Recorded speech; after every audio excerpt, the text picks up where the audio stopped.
دا زده کړئ. که ته چېرته د خلکو خبرو ته ګورې چې پلان به څه وایي پلان نه به د دنیا سي او نه به د آخرت بابا دواړې به دې خطا سي.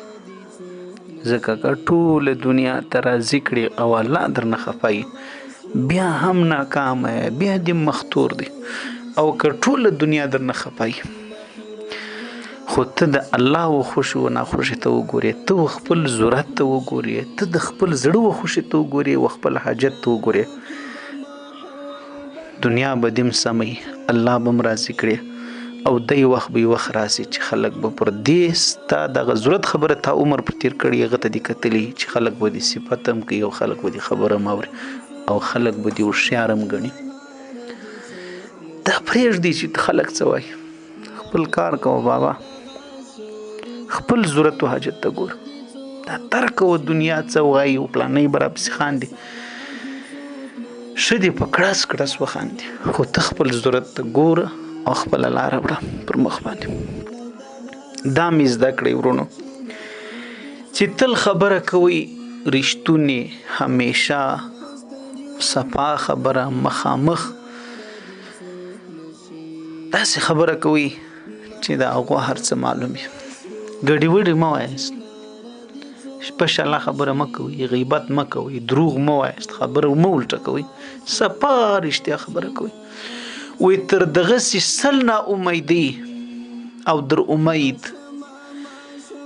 در دغسې بې ځایه لوظو او وعدو صفا جواب تر بهتره دی. دا خبره شي نو همیشه رښتیا خبره، همیشه سیده خبره، همیشه مخامخ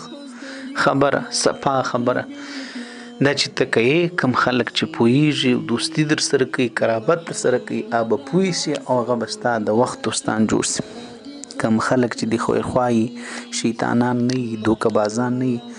د دوست او د قریب پرنګ او داسې د یو عام انسان پرنګ جناور او لیوو چرموش د انسان په بڼه نه درته اوښتي، په لستوڼي کې د مار نه نو هغه خو به ستا خامخا پوه کېږي او هغه به ستا خبرې ته ګوري، غوږ به ورته ایږدي. او کوم خلک چې بیا برعکس دا دی، دا صفا خبره لکه د الله نازولی چې فرمایي الصدق ینجي، دا صفا خبره تا دا شیطانانو خلاصوي، هغه به درنه لرې کېږي. دا سیده خبره، دا مخامخ رښتیا ویل او رښتیا خبره، دا به تا د هغه آفتو څه وژغوري، هغه به درنه لرې سي، هغه به در څه ایسته سي، خفه دې سي، ورک دې سي. په دوستي او په قرابت کې در ټولو لوی شی هغه یو د بل ودې ته کتل دي چې زه نه پور ورسوم، نه ضرر. ډېر حیران انسان دې ته پاته شي چې بابا کافران هغه اعمال کوي، یهود او نصارا هغه اعمال کوي چې هغه زما او ستا د دین هدایت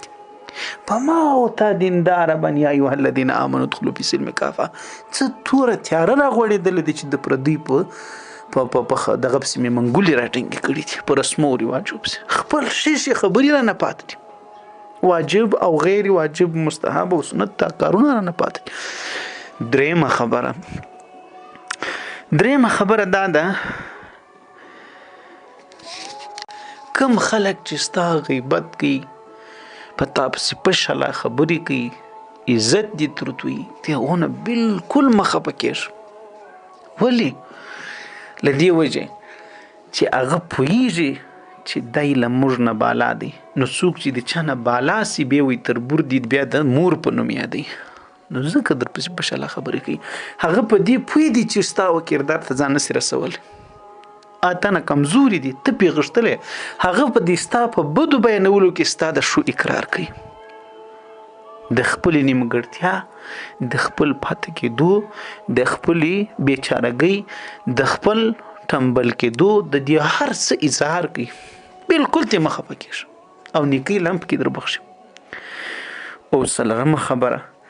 یو سړی دومره مالدار کېدی نسي چې سړی خپل تیر وختونه او تیرې خطاوي او د خدای رضا او داسې د آخرت کامیابي او سکون و راحت و اطمینان د په پیسو رانیسي. ډېر پیسه‌داري سره د کوټې او بنګلو او د زرو د ډالرو قسم په خدای دا یې چې زړېدو ته شو کې ځان وزړي دومره پریشانی دومره غرق ته کې دنیا هم خراب خدای هم ناراضه آخرت هم مختور روان خو برعکس یو سړی دومره غریب کېدلی هم نسی چې هغه آینده لپاره ځان باندې د حالت نسی بدلولی که ته کوشش وکې نون غریب یې سبب مالدار سی که ته کوشش وکې نون پریشانه یې سبب سکون درته حاصل کې انسان دومره کمزوري هم نسی جوړېدلی چې د خپل حالات په شور نسی بدلول چې هر څومره غریب یا چې هر څومره غریب سوچ وکړه سم ځان برابر کړه کوشش وکړه هڅه وکړه ډیر خلک داسې دي چې هغه په غریبۍ کې په یو سایکل در بنګلې والا در گاډي او موټران والا در ډالر والا په تش جیب کې بیا هم سکون ورته حاصلي بیا ورته خوشحالي دا د سترګو د لیدلو خبرې دي دا هره یوه خبره که تاسو راواخلئ نو الله دې وکړي چې دا خبرې مې د نفي وړ وګرځېږي نورو دوستانو سره هم شریکې کوي الله مو د ما سره او د ټولو مسلمانانو سره د دواړو جهانو کامیابي او سرخروي او شادتیا او عافیت او عزت نصیب کړه. السلام علیکم.